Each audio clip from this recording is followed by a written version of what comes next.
भारत ने नाटो को हाँ कह दिया है। जानेंगे क्या है मामला, क्यों धड़ाधड़ सिप आने को तैयार है। चाइना के लिए ये बहुत बुरी खबर है। अचानक से पहाड़ों को चाइना चादर से क्यों ढक रहा है। जानेंगे जियोपॉलिटिक्स में क्या कुछ चल रहा है। आइए जानते हैं इन खबरों को विस्तार से। कहते हैं चोर को 84 ज्ञान। चाइना अब एक नया कहानी और एक नया ज्ञान लेकर आया हुआ है और इसके तहत चाइना के वैज्ञानिकों का ग्रुप ये निकल पड़ा। ये ग्रुप पहुंचा दक्षिणी पश्चिमी चीन में। यहाँ पर डागू ग्लेशियर, इस ग्लेशियर की चोटी के पास देखा गया कि ये वैज्ञानिक वहाँ पहुँचे हुए हैं और साथ में कूली चल रहे हैं। कूली के हाथों में सफ़ेद कपड़े के मोटे रोल हैं जिनको लेकर वो उनके साथ साथ चल रहे हैं। रिसर्च करने वाले जो ये वैज्ञानिक हैं, इन्होंने सफ़ेद चादरों को फैलाना शुरू कर दिया।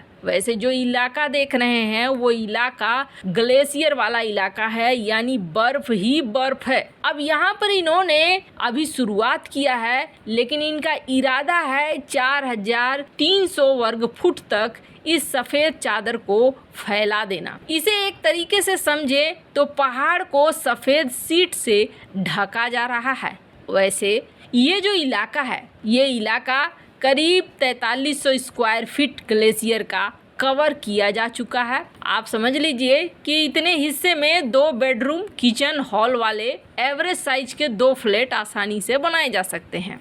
ये जो इलाका है, इस इलाका में के आसपास के लोग इस ग्लेशियर से पिघलता हुआ पानी इस्तेमाल करते थे। यहाँ रहने वाले दक्षिणी पश्चिमी चीन के लोगों को पीने के पानी की सारी ज़रूरतें यहीं से पूरी होती थी। इसके अलावे इससे पन बिजली का निर्माण किया जाता था। तिब्बती पठार पर डागू ग्लेशियर का शानदार नज़ारा देखने हर साल लगभग 2 लाख से अधिक पर्यटक आते हैं। इससे करीब 2000 स्थानीय लोगों को रोजगार भी मिलता है। अब अचानक से चीन ने इसे ढकना शुरू क्यों किया है, तो आपको बता दें, चीन ने हाल ही में इस फॉर्मूले का इस्तेमाल किया। 2020 में इसने इस परीक्षण को किया था और इस परीक्षण के लिए उसने झिंजियांग और डागू में एक ग्लेशियर पर छोटे स्तर पर परीक्षण शुरू किया।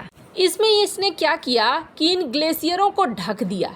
जब ढक दिया तो ये देखा जाने लगा कि ये सफ़ेद शीट लगाने के बाद 93% से अधिक सूरज की रोशनी पहुंचती ही नहीं है अंदर। और जब सूरज की रोशनी अंदर नहीं पहुंचती है तो होता ये है कि पिघलने की रफ्तार कम होती जाती है। चाइना 70% अपने ग्लेशियर का पानी गंवा चुका है और बाकी को बचाने की कोशिश कर रहा है। इसलिए चाइना ने इस चादर को लगाना शुरू कर दिया है अपने ग्लेशियर में। लेकिन समस्या क्या है? एक्सपर्ट ये बोल रहे हैं कि चाइना ढक तो रहा है, लेकिन अब जो पानी निकलेगा ना, वो पानी सही नहीं होगा। जिस पानी का इस्तेमाल आसपास के लोग कर रहे हैं, उस पानी पर अब निगेटिव चीज़ें ज़्यादा होंगी। वैसे आपको बता दें, और भी विशेषज्ञ हैं, वो कह रहे हैं कि छोटे ग्लेशियर पर यह परीक्षण किया गया है। छोटे ग्लेशियर कभी हिलते नहीं हैं, इसलिए आप उसे ढक सकते हैं, लेकिन बड़े ग्लेशियर को इस तरीके से ढका नहीं जा सकता है। ये प्रैक्टिकल नहीं है। और दूसरी बात यह है कि समय के साथ इस चादर पर गंदगी जमा हो जाएगी और ये सतह काली पड़ जाएगी। ये जो तरीका है ग्लेशियर को बचाने का, ये एक तरीका लंबे समय तक काम आने वाला नहीं है। पूरे एशिया में अरबों लोगों का जीवन डागू ग्लेशियर पर निर्भर है, इसमें कोई शक नहीं है। लेकिन आप वही काम कर रहे हैं जैसे कोई गहरा घाव लगा है और उसमें पट्टी बांध रहे हैं। पट्टी बांधने से नहीं होगा, बल्कि उस घाव का इलाज करना होगा। खैर, चाइना नए नए आविष्कार करता रहता है, पर इन सब के बीच में अचानक से भारत को लेकर एक अलग ही खबर आ रही है। वैसे तो भारत के विदेश मंत्री डॉक्टर एस जयशंकर ने साफ साफ लहजे में इस बात को कह दिया था कि भारत नाटो में शामिल होने के लिए कोई उतावला नहीं है और भारत किसी भी सैन्य संगठन का हिस्सा नहीं बनना चाहता है। भारत ने इस बात को साफ कर दिया था, जिसके बाद अमेरिका की संसद में जो प्रस्ताव आना था, वो प्रस्ताव भी रोक दिया गया था कि चलो जब भारत आना ही नहीं चाहता है तो हम नाटो में शामिल किए बगैर जो इसे बढ़िया बढ़िया हथियार हैं वो देने के लिए अगर कोई प्रक्रिया अपना सकते हैं तो वो प्रक्रिया हम अपनाएंगे। लेकिन अब अमेरिका देख रहा है, अमेरिका के आप बेस को देखेंगे तो अमेरिका के बेस डिएगो गार्सिया में है, जापान में है और ब्रुनई में है, बहरीन में है। ये भारत के आसपास के इलाके में देखेंगे आप तो पैसिफिक इलाके में तो ठीक ठाक बेस हैं अमेरिका के। जापान में बेस हो गया, डिएगो गार्सिया में हो गया बेस। तो यहाँ से पैसिफिक इलाके को कंट्रोल करना अमेरिका के लिए आसान है। लेकिन बात अगर इंडियन ओशियन की करें, हिंद महासागर क्षेत्र की करें तो हिंद महासागर क्षेत्र में एक ऑस्ट्रेलिया का बेस बचता है, वहीं दूसरा बहरीन का बचता है। बाकी ये पूरा इलाका बहुत दूर तक खाली है। यानी कि अगर युद्ध शुरू हो जाता है चाइना के साथ तो बहुत बड़ी टेंशन अमेरिका के लिए हो जाएगी, क्योंकि ये एक ऐसा समय होता है जिस समय बहुत ज़्यादा मेंटेनेंस की ज़रूरत होती है, बहुत ज़्यादा रिपेयरिंग की ज़रूरत होती है और मदद की ज़रूरत होती है। इंडियन ओशियन कोई छोटा मोटा क्षेत्र नहीं है, ये एक बहुत बड़ा इलाका है।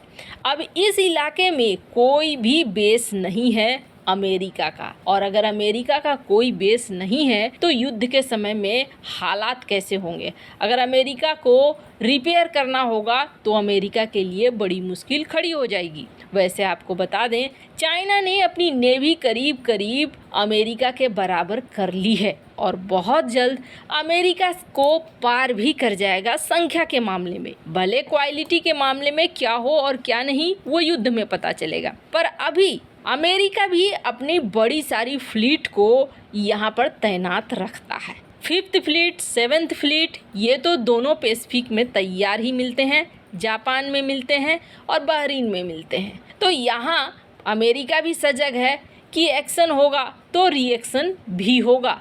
लेकिन हिंद महासागर के लिए चाहिए उसे बेस। अब ये कुछ मीडिया की खबरें आ रही हैं जिसमें ये बताया जा रहा है कि नाटो को एक बेस चाहिए और नाटो ये बेस ऐसे देश के साथ चाहता है जो जंग के समय मदद करे। चाइना आक्रामक हो रहा है और इस आक्रामक चाइना को अगर रोकना है तो यहाँ पर भी एक बेस होना चाहिए। जब युद्ध का समय आएगा तब मेंटेनेंस की ज़रूरत बहुत ज़्यादा होगी और ऐसे में एक ही देश दिख रहा है भारत, जिस पर यकीन करके यहाँ नाटो का बेस बनाया जा सकता है। जो लॉजिस्टिक चीज़ों के लिए होगा, मतलब मरम्मत के लिए होगा, ईंधन के लिए होगा, इन्हीं चीज़ों के लिए होगा। या फिर ये कहें कि भारत में बने हुए जो पोर्ट हैं उनका इस्तेमाल कर सकता है। और ऐसा इसलिए भी कहा जा रहा है क्योंकि भारत के साथ लेमोआ एग्रीमेंट को अमेरिका ने साइन किया है, जिसके तहत एक दूसरे के बंदरगाह, एक दूसरे के पोर्ट को, एक दूसरे के बेस को हम इस्तेमाल कर सकते हैं। वैसे आपको क्या लगता है, अमेरिका के लिए ये हाँ सही है या नहीं है? कमेंट कर अपनी राय जरूर बताएं। जल्द मिलते हैं अगले वीडियो में नई खबर के साथ।